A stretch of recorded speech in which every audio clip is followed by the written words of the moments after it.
Now आगे देखते हैं what is bills for collection. Now जब हम वर्ड कहते हैं bills for collection, this is a different term as compare to discounting of bills. जब डिस्काउंटिंग ऑफ बिल्स की बात कर रहे हैं then we are talking about bill of exchange, लेकिन जब हम बिल्स ऑफ कलेक्शन की बात कर रहे हैं that means this is the agency function of the bank. A bank receives large number of bill receivable from its customers for collection on the due dates of the bills. The bank keeps the bill with itself till maturity and on realization means जब वो payment मिल जाती है, it will credit the account of the client concerned. Similarly, bills for collection includes bills and drafts drawn by the seller on the buyer and sent to the bank for collection against delivery. Railway receipts, transfer receipt, bills of lading, and when the amount of bill is collected by the bank from the buyer, it hands over the documents authoring the delivery of the goods. Bank keeps the systematic records of such bills in a separate register which is known as bills for collection register. Total amount of the bills lying with the bank for collection at the end of the year is shown separately at the foot of the balance sheet. ये एक ऐसा agency function है जो bank अपने clients को देता है कि आप हमारे पास जो भी बिल दे रहे हो, ये बिल कलेक्शन के लिए बैंक को दिए गए हैं। जैसे ये बिल्स के नाम दिए यहाँ पे, railway receipt, transport receipt, bills of lading, ये वो डॉक्यूमेंट्स हैं जो बैंक कलेक्ट कर लेगा। ये डॉक्यूमेंट्स कलेक्ट करके इन डॉक्यूमेंट्स के अगेंस्ट बैंक पेमेंट कलेक्ट करेगा अपने क्लाइंट के बिहाफ पे। जैसे मान लो मेरी कोई पेमेंट रिसीव होनी है तो बैंक ने मेरे बिहाफ पे वो पेमेंट रिसीव करी, मैंने उनको डॉक्यूमेंट्स हैंड ओवर करे, बिल्स हैंड ओवर करे कि इस बिल को दिखा के इस पर्सन से, सो एंड सो पर्सन से मेरे पैसे कलेक्ट कर लेना। तो जैसे ही वो पैसे कलेक्ट होंगे, वो बिल दिखाकर बिल हैंड ओवर हो गया उस पर्सन को, उसके बदले में उस पर्सन ने पेमेंट कर दी, बैंक वालों ने वो पेमेंट ले ली और फिर वो मेरे अकाउंट में क्रेडिट कर देंगे। इसको कहते हैं बिल्स फॉर कलेक्शन और ये एक एजेंसी फंक्शन होता है बैंक का। इसके लिए बैंक एक अलग से सिस्टमेटिक रिकॉर्ड, एक सेपरेट रजिस्टर मेंटेन करते हैं जिसका नाम होता है bills for collection. Total amount के बिल्स जितने भी बैंक ने कलेक्ट करेंगे एक साल में, वो अपने बैलेंस शीट के फुट नोट में भी रिकॉर्ड करते हैं। तो ऑब्वियसली ये एजेंसी फंक्शन के लिए दे charges commission or they charges some money for the purpose of bills for collection. Next is acceptance, endorsements and other obligations. Bank may accept and endorse the bills on the behalf to accommodate its client. Client के base पे client को help करने के लिए bank ये function perform करता है। ये आपने बैंकिंग चैप्टर में +2 में जरूर पढ़ा होगा, नेगोशिएबल इंस्ट्रूमेंट्स एक्ट के अंडर भी पढ़ा होगा कि बैंक कई बार एक्सेप्टेंस देता है अपने क्लाइंट के बिहाफ पे, बिल्स को एक्सेप्ट करता है in order to ensure the buyer pays for the goods, यानी वो गारंटर की तरह भी एक्ट करता है। तो सेलर में act ask the buyer to get the bill accepted by the bank. जब मेरी डील एक पर्सन के साथ हो रही है तो वो पर्सन कुछ गारंटी चाहेगा और वो गारंटी फॉर्म में वो कहता है भाई अपने बैंक से तुम एक्सेप्टेंस दिला दो। अगर बैंक मेरी एक्सेप्टेंस देने को तैयार है इसका मतलब बैंक मेरी गारंटी दे रहा है।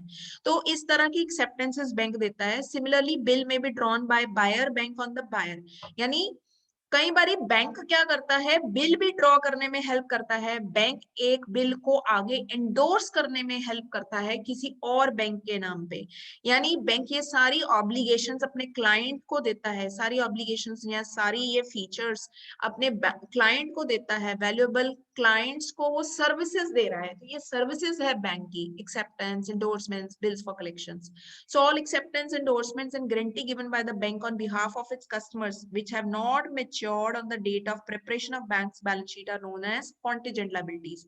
ये सारी लेकिन contingent liabilities हैं। अगर वो acceptance, endorsements यानी बिल को एक्सेप्ट कर रहा है, पता नहीं वो बिल मेच्योर होगा कि नहीं, बैंक को कहीं पेमेंट ना करनी पड़ जाए, इसीलिए ये contingent liability की कैटेगरी में शो की जाती है अंडर शेड्यूल 12, क्योंकि बैंक ने सर्विस तो प्रोवाइड कर दी, अपने क्लाइंट यहाँ पे एक्सेप्टेंस तो दे दी। व्हाट इफ वो क्लाइंट अगर बाद में पेमेंट नहीं करता है तो बैंक तो गारंटर है उसका, फिर पेमेंट किसको करनी पड़ेगी, बैंक को पेमेंट करनी पड़ेगी। इसीलिए ये कॉन्टिजेंट लायबिलिटी के अंडर शो किया जाता है। Now next आती है term non-banking assets. A banking company cannot acquire or deal in those assets which are not used in the ordinary course of the banking business. यानी उनका एक दायरा है कि वो बैंकिंग बिजनेस में ही डील कर सकती है एक बैंकिंग कंपनी, वो किसी और बिजनेस में किसी और एसेट में डील नहीं कर सकती। But it can lend money against the security of such assets. लेकिन अगर एक बैंक के पास कोई एसेट गिरवी रख के लेंडिंग की जा रही है, यानी बैंक कंपनी का मेन काम क्या है, accepting the deposit and lending money. इस मेन काम के अलावा वो कोई और काम नहीं कर सकते। लेकिन हाँ, अगर उनके पास कोई स्टॉक प्लेज करवाया जा रहा है या कोई लैंड को मॉर्गेज करवाया जा रहा है, फिर वो ये नॉन बैंकिंग एसेट्स को अपने पास एज सिक्योरिटी रखकर लोन दे सकते हैं। When a customer fails to repay his loan, bank क्या करता है, इन एसेट्स इन प्रॉपर्टी की पोजेशन ले लेता है। such assets then that known as non banking assets. तो इन एसेट्स को बैंक फिर अपनी बैलेंस शीट में अदर एसेट्स के अंडर शो करता है। Non banking assets are required to be disposed of, फिर बैंक उन एसेट्स को नीलाम कर देता है, डिस्पोज ऑफ कर देता है with in the 7 years of acquisition. और जो भी प्रॉफिट और लॉस आता है उस सेल से, वो सेपरेटली प्रॉफिट एंड लॉस में दिखाया जाता है। कई बार हमने सुना होगा कि मैं किसी ने जी बैंक के पास अपना घर गिरवी रखा था, वो पैसे नहीं चुका पाया तो घर पे सीज कर लिया, घर को सीज कर दिया बैंक ने। वो क्या करेंगे, सीज करके उस घर को नीलाम करेंगे और ऑक्शन करेंगे मार्केट में। उससे जितना पैसा आएगा उससे पहले बैंक अपना लोन अमाउंट काटेगा और फिर जो भी प्रॉफिट होगा वो प्रॉफिट सेपरेटली वो अपने प्रॉफिट एंड लॉस अकाउंट में दिखाएंगे। But if a bank lends money against the security of such assets which the bank is authorized to acquire and hold, like gold, silver, securities के against अगर वो loan दे रहे हैं, इनमें तो bank को परमिशन है डील करने की। These assets are acquired by the bank against non-repayment of lien, then these are called। अगर इन पे भी पेमेंट नहीं आई, मैंने कोई गोल्ड गिरवी रखा था, लोन लिया और वो लोन में चुका नहीं पाई, तो अब ये गोल्ड बैंक के लिए क्या बन गया, नॉन बैंकिंग। वैसे तो वो बैंकिंग एसेट था क्योंकि इसमें बैंक डील कर सकते हैं, लेकिन अब वो नॉन परफॉर्मिंग बन गया। लेकिन अदरवाइज इनको हम बैंकिंग एसेट्स कहते हैं। These are not non banking assets, क्योंकि इनमें बैंक डील कर सकती है, परमिशन है एज पर द आरबीआई, इसीलिए ये नॉन बैंकिंग एसेट्स हैं। They are not non banking assets, means these are banking assets, क्योंकि बैंक इनमें डील कर सकता है। लेकिन वो एसेट्स जो बैंक के पास डील रखे गए हैं गिरवी, जिनमें वो डील नहीं कर सकते हैं, तो वो क्या कहलाएंगे, नॉन बैंकिंग एसेट्स।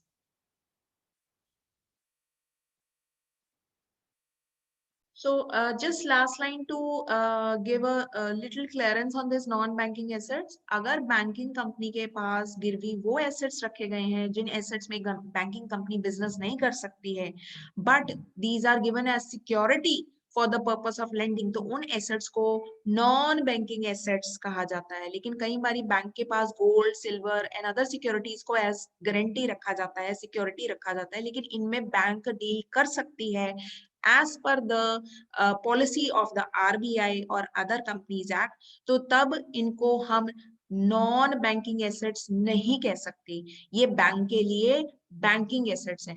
लेकिन जब इन पे लोन अमाउंट नहीं आती किसी पे भी, तब वो एसेट बैंक के लिए नॉन परफॉर्मिंग एसेट्स बन जाते हैं, क्योंकि वो परफॉर्म नहीं कर रहे हैं और पेमेंट नहीं